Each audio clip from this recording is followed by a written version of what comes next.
Tome 9. Grimalkin et l'épouvanteur de Joseph Delaunay. Grimalkin grave sur les arbres une image de ses ciseaux afin de marquer son territoire et de tenir ses ennemis à distance. À Marie. Grimalkin et l'épouvanteur, traduit de l'anglais Grande-Bretagne par Marie-Hélène Delval. Joseph Delaunay, donc c'est envoyé par Bayard Jeunesse. Le point le plus élevé du comté est marqué par un mystère. On dit qu'un homme a trouvé la mort à cet endroit, au cours d'une violente tempête, alors qu'il tentait d'entraver une créature maléfique menaçant la terre entière. Vint alors un nouvel âge de glace. Quand il s'acheva, tout avait changé, même la forme des collines et le nom des villes dans les vallées. À présent, sur ce plus haut sommet des collines, il ne reste aucune trace de ce qui y fut accompli il y a si longtemps. Mais on en garde la mémoire, on l'appelle la pierre des Wards.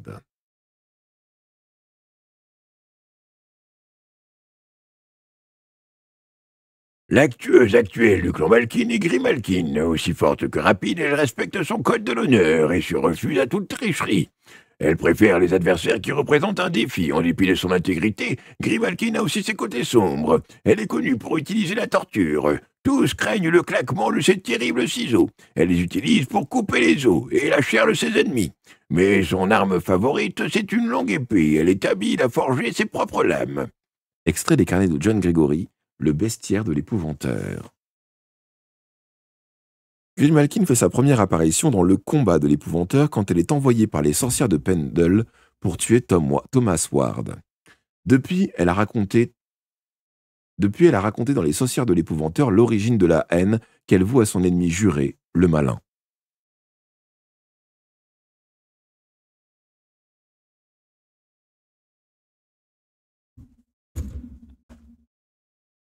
À présent, la redoutable tueuse a fait alliance avec Tom, Alice et l'épouvanteur. Le récit que vous allez découvrir est la suite du destin de l'épouvanteur. Ce que Grimalkin transporte dans un sac de cuir doit être tenu à tout prix hors d'atteinte des serviteurs de l'obscur. Chapitre 1. Une pomme et des ronces.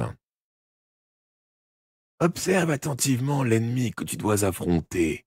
Vois ses yeux protubérants où flambe la fureur, son torse velu. Sens-tu son odeur de corps mal lavé? Garde ton calme, pourquoi avoir peur? Tu peux le vaincre. Ce n'est jamais qu'un homme. Apprends à me faire confiance. Je suis Grimalkin. Arrivé au milieu des bois, je fis glisser le lourd sac de cuir de mon épaule et le déposer sur le sol. M'étant agenouillé, je détachai la cordelette qui la fermait. Une odeur fétide me sauta au visage. Avec une grimace, je saisis par ses cheveux graisseux, poissés de poussière, le contenu du sac et le tins devant moi. Il faisait très sombre sur les arbres. La lune ne se lèverait pas avant 1 heure. Mais l'obscurité n'est pas un obstacle à mes yeux de sorcière, et je fixai mon regard sur la tête coupée du malin, le diable en personne. C'était un spectacle difficile à supporter. Je lui avais cousu les paupières à poings serrés pour qu'il ne puisse rien voir. Je lui avais enfoncé dans la bouche une grosse pomme verte enveloppée de ronces pour qu'il ne puisse rien dire. Contrairement à ce que la puanteur laissait supposer, ni la tête ni la pomme ne s'étaient décomposées. La première était protégée par son propre pouvoir. Pour la seconde, c'était un effet de ma magie. J'étalai le sac par terre et placai l'horrible chose dessus. Puis, assis en face d'elle, les jambes croisées, j'examinai mon ennemi. La tête, presque 2 fois plus grosse que celle d'un humain ordinaire, me paraissait plus petite qu'au moment où elle avait été tranchée. Avoir été séparée de son corps la faisait-elle rétrécir? Les cornes torsadées, qui saillaient de son front, rappelaient celles d'un bouc. Le nez évoquait un bec d'aigle. Cette face cruelle méritait le cruel traitement que je lui avais infligé. Les fourreaux suspendus à des lanières entrecroisées autour de mon corps contenaient mes outils et mes armes. Je tirai du plus petit un fin crochet à la pointe acérée, fixé à un long manche. Je l'enfonçai profondément dans la pomme, donnai un tour et tirai. Après une seconde de résistance, le fruit sortit avec son enveloppe de ronces.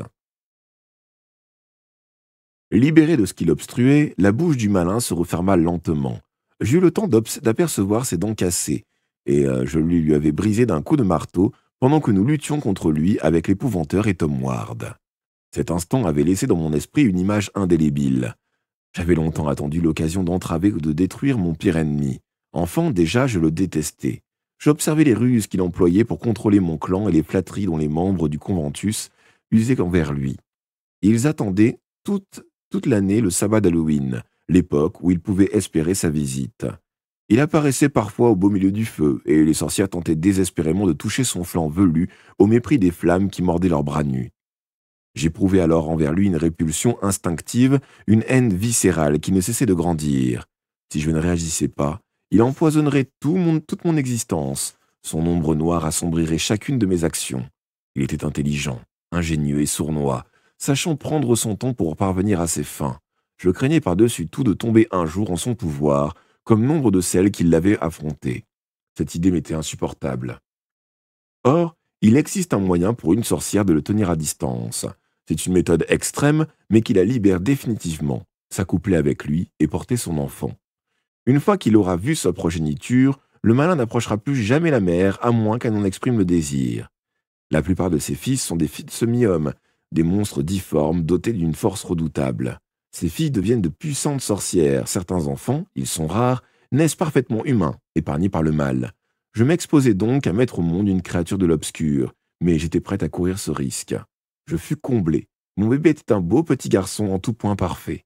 Jamais je n'avais éprouvé autant d'amour pour un être.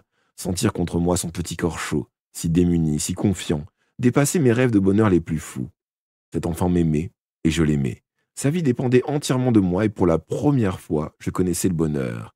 Or, en ce monde, une telle félicité est rarement destinée à durer.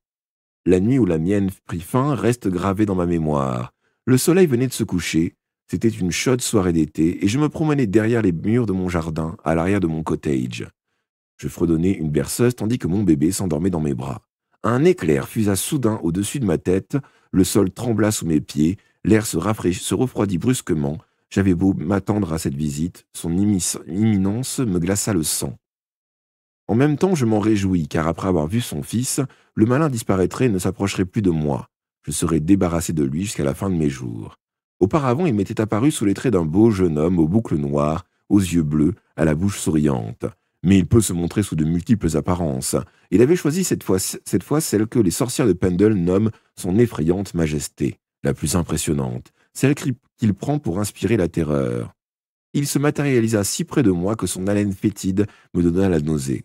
Son corps de géant, il mesurait 3 fois ma taille, était nu, couvert de poils noirs hirsutes. À peine avait-il surgi qu'il secoua ses cornes de bouc avec un rugissement de rage. M'arrachant mon petit garçon innocent, il le souleva dans les airs, prêt à l'écraser au sol. « Par pitié !» suppliai-je. « Ne lui fais pas de mal. Demande-moi ce que tu voudras, mais laisse-le vivre. Prends plutôt ma vie. » Le malin ne m'adressa pas même un regard. La fureur et la cruauté l'habitaient tout entier. Il fracassa le crâne fragile de mon bébé contre un rocher, et il disparut. La douleur faillit me rendre folle, puis, à mesure que s'écoulaient les jours interminables et les nuits sans sommeil, des idées de vengeance germèrent dans mon esprit. Détruire le malin? Était-ce possible? Possible ou pas, cela devint mon unique but, ma seule raison de vivre. J'ai atteint une partie de cet objectif le mois dernier. Si le malin n'est pas détruit, il est temporairement entravé grâce à l'aide du vieil épouvanteur John Gregory et de Tom Ward, son apprenti. Nous avons fixé le démon au sol avec des lances en alliage d'argent, cloué ses mains et ses pieds au roc dans une fosse profonde à Kenmare, au sud-ouest de l'Irlande, où son corps est à présent recouvert de terre. Je me remémore notre victoire avec délice. Je revois la malin à 4 pattes, secouant la tête comme un taureau furieux et rugissant de douleur. J'enfonçai le premier clou dans sa main gauche en 3 coups de marteau. Le fer traversa la chair, épinglant l'énorme patte velue au rocher. Cependant, l'esprit trop occupé par ma tâche, je me montrai imprudente et faillis le payer de ma vie. Il tourna son mufle vers moi, la gueule ouverte, prêt à séparer d'un coup de croc ma tête et mon corps. J'évitai de justesse ses mâchoires mortelles et lui balançai mon marteau en pleine face, lui brisant les dents. Peu de choses m'ont autant réjoui que le spectacle de ses gencives hérissées de chicots sanglants. Après quoi, Tom Ward éleva la lame du destin qu'il avait reçue de Cuchulainn, le plus grand des héros irlandais. En 2 coups bien appliqués, l'apprenti de l'épouvanteur trancha le cou du malin. Depuis, je conserve avec moi la tête coupée. Tant que son cœur et sa tête restent séparés, le démon est entravé. Mais ses noirs serviteurs sont à mes trousses. Il veut réunir la tête au corps, arracher les clous et les lances d'argent afin de le libérer. Pour les tromper, je suis sans cesse en mouvement. Ce faisant, je gagne du temps dans l'espoir que l'épouvanteur et son apprenti trouveront le moyen de détruire le malin ou de le renvoyer à l'obscur. Malgré tout, je ne pourrai pas fuir éternellement. Mes forces sont limitées. De plus, il est dans ma nature de me battre, pas de me dérober. Je sais pourtant que je ne gagnerai pas cette bataille. Mes adversaires sont trop nombreux. Même moi, la tueuse du clan Malkin, je ne viendrai pas à bout d'aussi puissants serviteurs de l'obscur. C'est une grande satisfaction. C'est une grande satisfaction de te tenir en mon pouvoir, dis-je. La tête coupée ne répliqua pas tout de suite. Enfin, la bouche s'ouvrit lentement et une salive rougeâtre lui coula le long du menton. Découds mes paupières, gronda-t-elle. Les lèvres bougeaient, mais la voix semblait surgir du sol. Pourquoi le ferais-je? Si tu vois, tu révéleras où je suis à tes sbires, et cela me plaît de te regarder souffrir. Il ricana, dévoilant ses dents brisées. Tu ne gagneras pas, sorcière. Je suis immortel. Le temps n'a pas de prise sur moi. Un jour, tu mourras et je serai là à t'attendre. Tu me paieras alors au centuple ce que tu m'as infligé. Tu ne peux même pas imaginer les tourments que je te réserve. Écoute-moi, imbécile, sifflai-je. Écoute bien. Je ne ressasse pas les échecs passés ni ne m'inquiète de l'avenir plus qu'il n'est nécessaire. Je vis dans le présent, et dans ce présent, tu es là, pris au piège.